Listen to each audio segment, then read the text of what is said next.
good, YouTube? It's your boy 2K the God, my man Sus. Welcome to the Gods of Boxing Talk. Now, for this segment, we want to do what's hot. And what's hot right now, James Kirkland's motherfucking ass cannot stay out of jail, B. I mean, my man, let's do a little history on my man's criminal record right here on the Gods of Boxing Talk. You know what I'm saying? In 2003, my man was convicted of armed robbery. Word! He spent 6 months in jail and another 6 months on house arrest. My man had the little thing wrapped around his ankle and shit, and if the nigga went too far, motherfucker just get that shit happen to him. Okay? He was out of boxing for 2.5 years. Alright, so he was out in 2003, returned in mid-2006. In 2009, he was arrested on a routine traffic stop. Nigga was speeding up I-35. You know what I'm saying? There's a lot of cops in the area too, B. I went to college out there. Mad cops out there, B, in Austin. Real talk. But he got arrested, routine traffic stop. Motherfucker had a gat on him. Third-degree felony by a felon because he was on probation. Unlawful possession of a firearm by a felon. Sentenced to 2 years. Spent 1 year. That's when he came out in 2010. Had 3 fights in 2011. Third fight got knocked out by Nobuhiro Ishida. First round. Now he's getting arrested again for child support. Now he made $1 million against Canelo. Yeah. But that shit probably all gone now, B. Whoever the female is, she like, I want half. Yeah. Give me half his shit. Yeah. Man, what you think about this shit, man? What's wrong with your boy, man? Yeah. Man. I don't know what's wrong with James Kirkland, man. I mean, he's either out of trouble. He's either in trouble or heading for trouble. Word. Like, dude just can't keep himself out of dumb shit. You know what I mean? It kind of sucks because when you look back at Kirkland's career, if a lot of these things hadn't happened to him, he would have been further than he is right now in boxing. Oh yeah. You know what I mean? He's a knockout puncher. He's a real exciting fighter. He's never in a boring fight, but he just can't stay out of trouble outside the ring. And I also think there's a lot of problems with his training habits as well. I don't think he's the most committed guy out there. Oh, and Wolf said that. Yeah, there we go. That's what I was gonna bring up next. So according to Ann Wolf, and when you have a trainer like that that's gonna be on your ass, it's real hard to keep up with a person like that. So it just sucks, man. I don't really want to say it sucks for him because James kind of does it to he does it to himself. Word. But it just kind of sucks when you think where his career could have been, and maybe what he could have accomplished. But. Yeah, I mean, it's crazy because he's having stints out of the game as well. I mean, he was out for 2 years for promotional reasons as well, right before the Canelo fight. So he's going to jail. He's having promotional reasons. Motherfucker can't pay child support. Motherfucker robbing niggas on the street. You know what I'm saying? I mean, it's a tragedy, but at the same time, you can't really say, man, I feel bad for this guy because, like my man Sush just said, he's doing it to himself. Yeah. So. Best of luck to James Kirkland, but man, you need to get your shit together. If you ain't gonna box, retire, B. Man, for real. Next! Your boy, another cat that got mental problems, B. Who is that? You know who it is. Mr. Floyd don't want to fight me. Get the fuck. Okay. Man. So, my man Amir Khan has basically just come out and said that he plans to return to boxing next year. He wants to fight 3 times next year, possibly January, May, and December. Now, he hasn't fought 3 times in a year since 2011. Okay, so this would be the first in 6 years if he does it next year. But that's not the crazy part, man. There's 2 things to go with this story. Before he said this, he mentions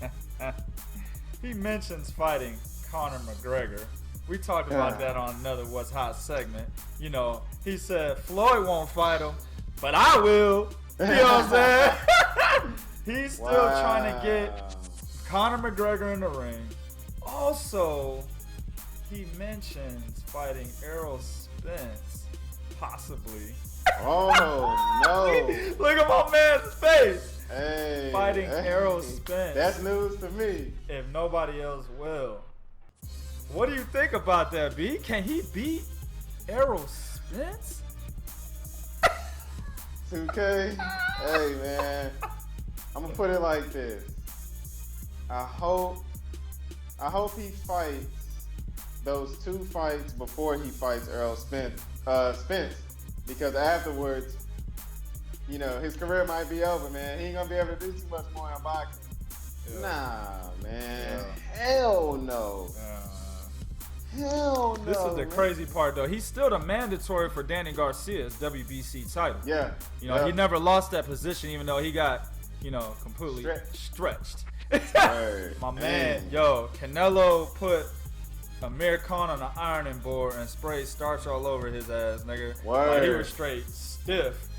Straight up. Straight stiff. My man had a crease in him, B. You know what I'm saying? Like, his ass. Straight up. But he's still the mandatory even all through all of that. So, I mean, should he even be thinking about a Conor McGregor or possibly Errol Spence? Should he be trying to get the Danny Garcia rematch? He should be trying to, Go ahead. Oh, no, okay. He should be trying to get the Danny Garcia rematch. He shouldn't be thinking of Conor McGregor. He shouldn't be thinking of Errol Spence. Mm-hmm. This is the thing about Amir Khan. Fighting 3 times a year is something that Amir Khan should have been doing. I mean, he done it. The last time he done it was in 2011, and he shouldn't have stopped. Word. You know, he's never in a boring fight, and with his speed and what he brings to the ring, he can challenge anybody, except for Errol Spence. But he can challenge anybody. But no, man, I don't know who's behind Amir Khan's career. I don't know if it's his dad. I don't know if it's him. But somewhere in whoever's thought process, it's a lot of fuckery going on. Why are you trying to fight Conor McGregor? I mean, what's the significance of you fighting the Conor McGregor? First of all, Floyd is talking about fighting Conor McGregor because Floyd is Floyd. Exactly. Entertainment value. Exactly. He's one of the most well-known athletes in the world. Yep. Amir Khan, and I've always said this, and I truly believe it, Amir Khan is a megastar in his head. In his brain, he is known throughout the world, in every country. I mean, motherfuckers in Antarctica know him, according to Amir Khan. Come on, man. There's no, look, you fighting Conor McGregor doesn't mean anything to really anybody, because I don't think the UFC fans would really know who Amir Khan is. You know, I had this conversation with a guy that came to the video on the last What's Hot segment about Amir Khan, and he was like, no, Amir Khan is extremely popular. I mean, the Pakistani people, he can't even walk the streets of Pakistan because the people just, I'm like, okay, first of all, I was in Las Vegas for the Canelo Amir Khan fight, okay? Yeah. When I was picked up by my goddamn driver from the airport, you know, I'm talking, I'm like, yo, you know, what's popping this weekend? I already know what I'm there for, but I asked him, what's popping this week? What's going on this weekend? He was like, yeah, man, you know, Fabulous is performing here, and we got this guy going there. We got a magic show over here. Yeah, you know, oh yeah, there's a celebrity guest appearance at one of the hottest strip clubs. That's about it. I'm like, yo, there's a fight this weekend. Wow. Canelo's fighting Amir Khan. He was like, oh yeah, that too. Damn. And then we on the streets, ain't nobody talking about this shit. Yeah. And then pay-per-view buys, I think it was like $600K. Yeah. So if he's got all this Pakistani support in Pakistan, them motherfuckers didn't come to Las Vegas for the biggest fight of his career. You know what I'm saying? And they damn for sure not gonna go wherever the fuck that fight would be for that damn, not even a mega fight. It's a boxer versus a UFC fight. It's not even a mega fight. Yep. Come on, man. Stop it, B. Yeah, Amir Khan should focus solely on boxing. Like you said earlier, he's still Danny Garcia's mandatory. I mean, I don't understand what he's thinking. I mean, I just don't. You know, I think the dude is really delusional. Yeah. He's honestly a very, very, very delusional fighter. Yeah. He thinks he's done everything he needs to do in his career for him to kind of call the shots and do what he wants at this point. And it's just, I mean, it's not like that. It's not like that. Amir Khan has a decent, I would say a decent name in the sport, you know, but I don't think he's a superstar. I don't think he's a mega star. I think that he's a boxing star, and that's about it. I mean, like I said, he getting knocked out by Canelo Alvarez in a fight that you shouldn't have been in the first place. What he should have did was he should have been making a lot more noise about fighting Danny Garcia. Absolutely. He started. Yeah. But then all of a sudden he signed to fight Canelo. Yeah. Man, I don't understand it. But let me tell you something. Fighters, and I'll wrap it up with this.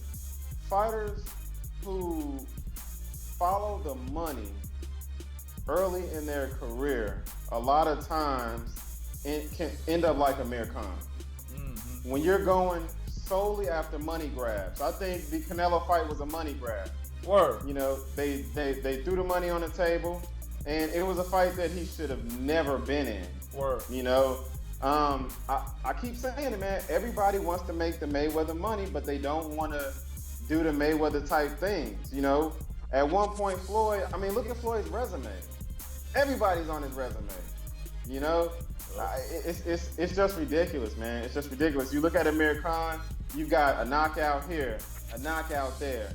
You know, then you got him jumping in weight and getting knocked out again. It's like, come on, dude, really?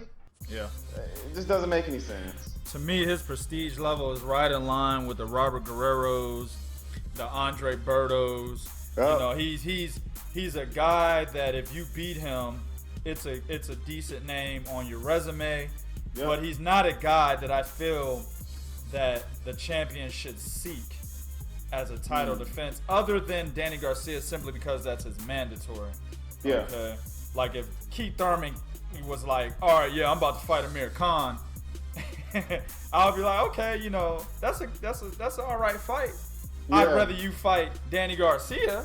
Yeah, exactly. You know what I'm saying? Or I'd rather you try to get a Kell Brook fight. Yeah. You know, if Kell Brook ever goes back down 147, Errol Spence. You know, not Amir Khan, but that's an all right fight. Yeah, I know. I'm just saying. And we're gonna get to Errol Spence. That's a segment. Yeah. But yeah, I you know, Amir Khan, he's no better than those guys. Actually, those are good fights for Amir Khan.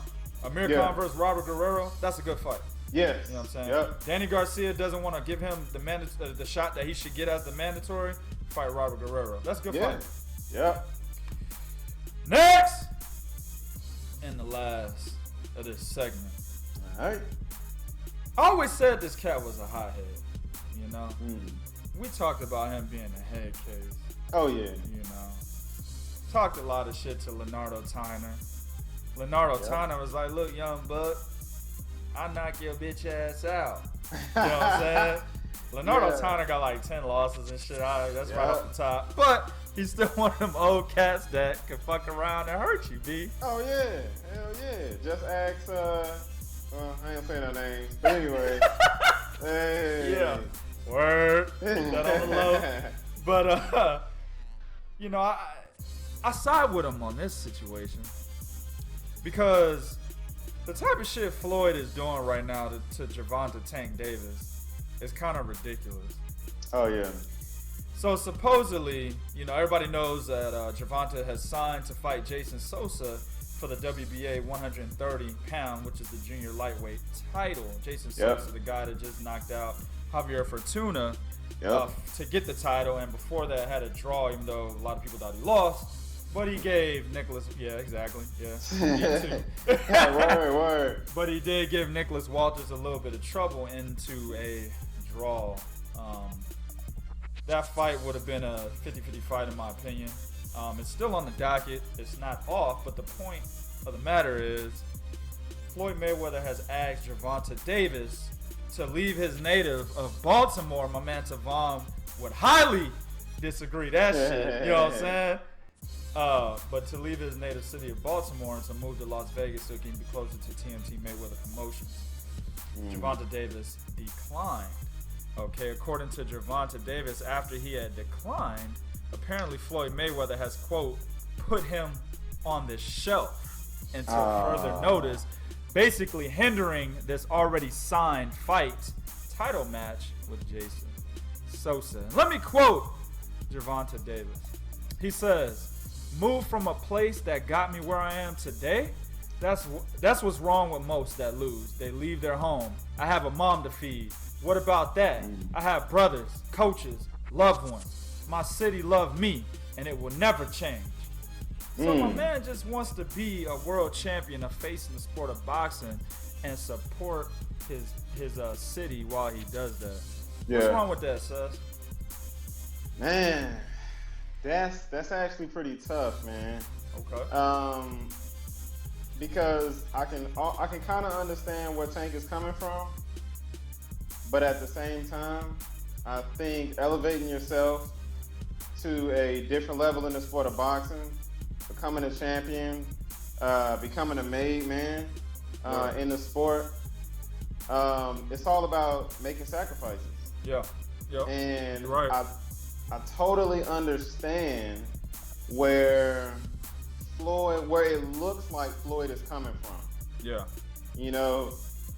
If I'm asking you to come out to Las Vegas so you can be closer to the team that you're signed with, gotta roll. You need to pack up your shit and hit that road, man. And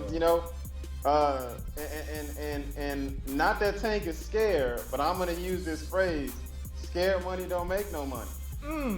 Yes, sir. You gotta hit that road, man. Get out there. And you know what? When you reach the level that you're aspiring to reach, send the money back home. You know what I'm saying? I got a lot of Hispanic homies that do it. Word. You know what I mean? And they leave their country, come over here, make money and send it back home. Now, I got Hispanics in my family, as my wife is half Mexican. Word. They got Hispanics in my family that do that shit. Yeah, man. So I mean, come on, Tank. You gotta leave the home, man. You gotta leave the nest. Get out there, and let that be your motivation. Let that be your motivation to beat any motherfucker that they put in front of you, knowing that you in a place that you don't want to be. You got family back home that you gotta feed. Let that motivate you, man, to really truly take over this division and this game the way that you want to be. Now, what happens when you stay home? A lot of times you get comfortable. A lot of times, a lot of the bad influences that's around you, they stay around you. So, like I said, if Floyd is coming from the place that it looks like he's coming from, I understand what he's saying. Now, do I agree with him shelving that's where I'm at. Yeah. Davis? I don't particularly agree with that. I think that's more of Floyd's ego coming into play. And we talked about I said absolutely. Yeah, we talked about this before we started the show. It's my way or the highway. And I've always believed that's how Floyd operates. Floyd is a guy that's extremely egotistical. He's the man in any and everything he does. Yeah. you know, I could honestly see Floyd being one of those dudes that makes the corniest fucking jokes, and everybody laughs. You know what I mean? Yeah. From that standpoint, I respect Tank's decision because I'm not gonna let another man run my life. Word of life. You know what I mean? If I'm signed to you, I'm signed to you. I'll fight for you all day. I'll fight under your banner all day. But at the end of the day, you're not gonna dictate where I lay my head. So I'm a little conflicted with this, man. I respect it, but I have a whole nother way of looking at it as well. So it is what it is, I guess. See that last point you made? I'm gonna make a little comparison to that. Word. Now I don't like this motherfucker, but it's kind of what 50 Cent said about Puffy. Okay, P Diddy for all you young niggas. All right. Yeah. Man always dancing and shit. Yeah, you know what I'm saying? 50 said in an interview, I think with the Breakfast Club, I can't remember who it was, but he was talking about, you know what I'm talking about. He was talking about how P Diddy was like, hey man, you know, when we just hang out, talk business, you know, we can go shopping together. I'll pay for it. You know what I'm saying? Like, nigga, you ain't gonna pay for no motherfucking clothes for me, B. I buy my own shit. I don't need no other man taking care of me. That's the same type of shit that I feel Gervonta is on. He's like, hold up, B. Like, you know, it's cool. You know, we doing business. I'm under your banner. I'm making you money. You making me money. You know what I'm saying? Mm-hmm. But don't tell me where to go. You know, because where does it end after this? It's going to keep going. He's going to be like, all right, Tank, here's this watch I bought you. That's one thing I would, if I was fighting under TMT, just the type of cat that I am, B, I can't take another man's gift like that. Like, I would be the one to get dropped from TMT because I'm always denying Floyd and shit. He's going to be like, hey, bro, here this car. I'm be like, nah, bro, nope, that's all you, B. Hey, bro, because Floyd tried to do that to 50. 50 even said that. Oh, he said Floyd tried to get him a watch, and 50 was like, nah, B, you know, I got my own money. I can go buy myself a watch. That's the type of nigga I am. And I think that's the type of cat Gervonta Davis is. So this is what he's trying to put like a divider in between. Okay, you're helping me with my career, and you helping me in life, or trying to control my life. I think that's where Gervonta is thinking. Yeah. And in that aspect, I gotta side with him on that. But you're absolutely right. Made 100% credible points. You do have to make sacrifices if you're trying to get to the next level in this game. If you're trying to make the type of money that Floyd makes, ain't nobody gonna sit there and box and be like, nah, nigga, I'm not trying to be as rich as Floyd. You know what I'm saying? Ain't nobody gonna say that. Nah, but do I want to make money like Floyd? Nah, man, I'm good. Like 10K. Nah. 100 million? Why? Ain't nobody gonna say that. So who better to show you how to make money like Floyd than Floyd? And if he's telling you to go out to Las Vegas so you can do that, hey, pack your shit and dip. So, you're right. I side with Gervonta on it a little bit more than Mayweather, but you're absolutely right. He's got to make that sacrifice, dude. Yeah. All right. That's going to conclude this segment. YouTube, do what you do in the comment section. Tell us what you think of these topics. Let us know. But be real. This is real talk for real fans. 1.